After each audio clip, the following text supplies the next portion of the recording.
नमस्कार जी, कैसे हैं आप सब? अ, मैंने शॉर्ट वीडियो में एक बनाया था कि पीईडी क्या होता है, ठीक है? तो अभी मैं यहाँ पर आपको डिटेल में समझाता हूँ कि पीईडी क्या होता है और पीईडी की वजह से कई बार हमारे क्लेम जो है वो रिजेक्ट भी हो जाते हैं, ठीक है? तो बेसिकली पीईडी का जो फुल नेम है वो है प्री एग्जिस्टिंग डिजीज़, ठीक है? यानी जब हम हेल्थ पॉलिसी ले रहे हैं, उस टाइम पे अगर हमने कोई अपनी बीमारी को डिक्लेयर किया है कि हाँ, हमें ये प्रॉब्लम है, जैसे फॉर एग्ज़ाम्पल ब्लड प्रेशर है, फॉर एग्ज़ाम्पल डायबिटीज़ है या कभी पास्ट में हमारा कोई ऑपरेशन हुआ है या कोई हमारी मेडिकल कंडीशन है, तो उसको अगर हम डिस्क्लोज़ करते हैं हेल्थ पॉलिसी के अंदर, जो कि करना भी चाहिए, एथिकली वो करना चाहिए ताकि फ्यूचर में आपको प्रॉब्लम ना हो, ठीक है? तो उस चीज़ को हम लोग बोलते हैं पीईडी, ठीक है? अब पीईडी में होता क्या है कि कंपनियों के अलग-अलग कंडीशंस होते हैं, अलग-अलग कंपनियाँ पीईडी को लिए कुछ वेटिंग पीरियड डिसाइड करके रखी हुई हैं, ठीक है? जैसे कि कुछ कंपनियों में 3 साल का वेटिंग पीरियड है, कुछ कंपनियों में 4 साल का है, ठीक है? तो अभी जिस कंपनी में मैं काम करता हूँ वहाँ हमारे पास तो बहुत सारे प्रोडक्ट हैं, तो उस प्रोडक्ट्स के अंदर ज़्यादातर 3 साल का वेटिंग पीरियड लगता है पीईडी के अंदर, पीईडी के लिए, ठीक है? यानी कि फॉर एग्जांपल किसी को ब्लड प्रेशर है और उन्होंने डिक्लेयर किया हुआ है कि हमें ब्लड प्रेशर है, ठीक है? और वो ब्लड प्रेशर की वजह से अगर हॉस्पिटलाइजेशन होता है, तो स्टार्टिंग की जो 36 मंथ है, उनको वो उसका क्लेम नहीं मिलेगा, ठीक है? क्योंकि हमने डिक्लेयर किया हुआ है, ठीक है? लेकिन 36 मंथ क्रॉस होने के बाद वो क्लेम हम एप्लीकेबल हो जाएगा, यानी वो क्लेम हम लोग हमें मिलेगा, ठीक है? एक पॉलिसी है, बेसिक पॉलिसी है, जिसमें कि वो 4 साल का कंडीशन है, बाकी सारी पॉलिसीज़ में 3 साल के कंडीशन है, ठीक है? हाँ, अगर हम मल्टी ईयर पॉलिसी ले लेते हैं, जैसे मान लीजिए कभी-कभार होता है कि हम ईयरली प्रीमियम ना भर के 3 साल का प्रीमियम हम एक साथ कंपनी को पे करते हैं, तो कंपनी वहाँ पे हमें कुछ डिस्काउंट दे देती है। तो यानी वो जो पीईडी 3 साल में कवर अप होना चाहिए था, वो हमारा 2.5 साल में ही कवर हो जाता है, ठीक है? अब पीईडी की वजह से क्लेम रिजेक्ट कैसे होता है? अभी हाल-फिलहाल मेरी फैमिली में ही हुआ है, मैं आपको बता देता हूँ, क्योंकि मैं खुद एक हेल्थ एडवाइज़र हूँ, मुझे 12 साल का एक्सपीरियंस है कंपनी में काम करते हुए, तो मैं उसके लिए पैनिक नहीं हुआ क्योंकि मुझे पता था।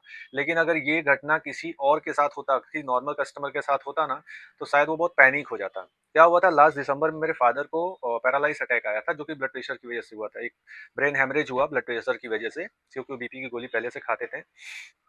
और उनका पॉलिसी भी ज़्यादा पुराना नहीं, आई थिंक 43 मंथ्स हुआ है पॉलिसी ले करके, और बेसिक पॉलिसी है। तो बेसिक पॉलिसी में कंडीशन थी कि जो पीईडी है उसका कवरेज 48 मंथ्स के बाद होगा, ठीक है? अब 43 मंथ्स हुआ, ब्लड प्रेशर शूट हुआ, ब्लड प्रेशर शूट होने की वजह से उनको ब्रेन में ब्लीडिंग हो गई, इंटरनल ब्लीडिंग हो गई, जिसकी वजह से उनका लेफ्ट साइड पैरालाइज़ हुआ। अब हम जो हमारे नेटवर्क हॉस्पिटल है, मैं वहाँ लेके गया उनको फटाफट, ठीक है? डॉक्टर ने एडमिट किया और उन्होंने क्लेम के लिए अप्रूवल भी क्लेम के लिए प्रोसेस कर दिया, ठीक है? मैंने उनको मना करा कि सर आप क्लेम प्रोसेस कर रहे हैं, होगा नहीं क्योंकि 48 मंथ्स कंप्लीट नहीं हुआ है। तो उन्होंने बोला डाल के देख लेते हैं, बोले सर देख लीजिए आपकी मर्जी है। उन्होंने डाला और वहाँ से अप्रूवल आ गया, ठीक है? अप्रूवल आ गया, लक बाई चांस, क्योंकि अप्रूवल के टाइम वो लोग उतनी बारीकी से कंपनियाँ भी चेक नहीं करती, उन्होंने अप्रूवल दे दिया क्योंकि साढ़े 3 साल पुरानी पॉलिसी थी, ठीक है? अब अप्रूवल आने के बाद क्या सीन हो गया कि डॉक्टर तो मेरे को बोला देखा आपने बोला था, अप्रूवल तो आ गया। मैं बोला सर ठीक है, ट्रीटमेंट करिए, लास्ट में मुझे पता है क्या होगा। अच्छा, 31 दिसंबर को 8 बजे क्लेम रिजेक्ट हो गया। 6 बजे मेरे पास मैसेज आया कि जो ये ब्रेन क्लॉट्स हुआ है, उसका रीज़न क्या है, ठीक है?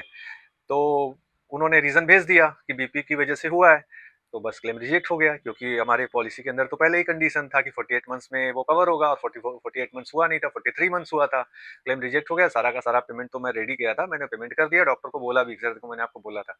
तो पीडी की वजह से क्लेम रिजेक्ट हुआ, साढ़े 3 साल पॉलिसी हो गई थी। अब समझिए ये चीज़ अगर हमारे किसी क्लाइंट के साथ होता ना, तो क्लाइंट इन चीज़ों को समझने के लिए तैयार नहीं होते, ठीक है ना? तो ये एक बेसिक सी चीज़ है, और मैं ये वीडियो आप लोगों को इसके लिए बना रहा हूँ कि देखिए ये सब चीज़ों की वजह से क्लेम रिजेक्ट होता है, ठीक है ना?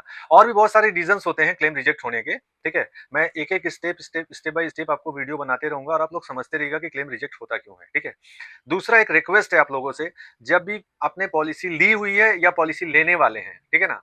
तो पीईडी को ज़रूर डिक्लेयर करिएगा। पीईडी डिक्लेयर करना बहुत ज़्यादा ज़रूरी होता है, ठीक है? अगर है पीईडी तो, नहीं है कोई बात नहीं। फॉर एग्जांपल अगर जैसे मेरे फादर को अगर बीपी पहले से नहीं होता, ठीक है ना? पॉलिसी लेने के बाद उनको बीपी अगर आ गया होता, तो वो उसके लिए 48 मंथ्स का वेटिंग पीरियड नहीं था, फिर वो सारे क्लेम उनको मिल जाते। जैसा कि उनके पास में एक बेड पे एक दूसरा पेशेंट था, उनके साथ ये हुआ था, स्टार की उनके पास पॉलिसी थी, और उनका शायद 5 4 साल 3 साल या 2 साल हुआ था पॉलिसी ले करके, लेकिन उनको बीपी बाद में हुआ, 1 डेढ़ साल के बाद बीपी हुआ और कुछ ब्लड क्लॉट्स हुआ और हॉस्पिटल में उनका क्लेम पास हो गया, क्योंकि उनको बीपी उस समय नहीं था जिस समय उन्होंने पॉलिसी ली हुई थी, ठीक है? पीडी डिक्लेयर करना इसलिए ज़रूरी है सर कि मान लीजिए आपने छुपा करके पॉलिसी ले ली, आपने पीडी को डिक्लेयर नहीं नहीं किया, फॉर एग्जांपल किसी को डायबिटीज़ है या मान लो किसी को प्लेट्स डाला हुआ है पैर में या मान लो कभी सिस्ट का ऑपरेशन हुआ है, ठीक है?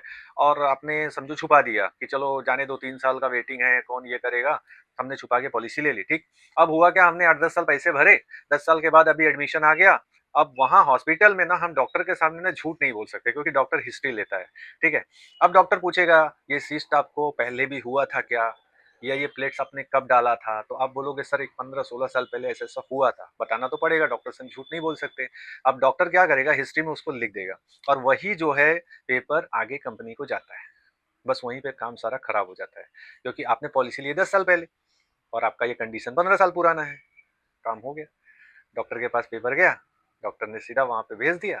अब कंपनी ने उसको क्लेम को रिजेक्ट किया। क्लेम तो रिजेक्ट किया ही, हो सकता है आपकी पॉलिसी को भी कैंसल कर दे क्योंकि आपने छुपा करके पॉलिसी ली है, जो कि कॉन्ट्रैक्ट के कंडीशन के हिसाब से सही नहीं है। तो ये सब चीज़ें हैं, तो इसलिए पीडी कभी भी डिक्लेयर कर दीजिए। उसके जो भी पेपर्स लगते हैं, अगर कभी ऑपरेशन किया तो उसके पेपर साथ दे दीजिए। मान लीजिए कभी-कभार ऐसा भी होता है कि भाई 15 साल पहले ऑपरेशन कराया, पेपर हमारे पास डिस्चार्ज कार्ड या एडमिशन कार्ड हमारे पास नहीं है, तो एक डिक्लेरेशन लेटर दे दीजिए। तो आपके पॉलिसी के पेपर में वो चीज़ें लिख कर के आ जाती हैं कि ये क्लाइंट को ये कंडीशन है, वो आपके पेपर में आ जाता है। तो कंपनी अपनी बात से मुकर नहीं सकती। कंपनी ने आपको पीईडी के साथ एक्सेप्ट किया है, तो कंपनी का जो एक वेटिंग पीरियड है, उसके बाद उसको वो क्लेम सेटल करना पड़ेगा। ये कंपनी उसमें बंध जाती है, कॉन्ट्रैक्ट में बंधी रहती है, ठीक है? या तो आपको पॉलिसी देगी पीईडी देखने के बाद या तो नहीं देगी, 2 ही चीज़ें होती है। बीच में कोई राइडर-वाइडर नहीं लगता है हमारी कंपनी में, ठीक है?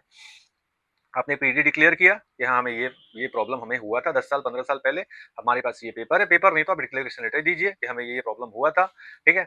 उसके बाद कंपनी के जो अंडर राइटर्स है वो भी डॉक्टर्स ही होते हैं, वो चेक करते हैं कि हाँ आपको ये प्रॉब्लम है, पॉलिसी देनी चाहिए कि नहीं देनी चाहिए। अगर उनको लगा कि हाँ पॉलिसी देनी चाहिए, उन्होंने एक बार दे दिया तो आपका काम हो गया। भले वो 3 साल के बाद सही, 3 साल के बाद आपको कवर एटलीस्ट मिल जाएगा।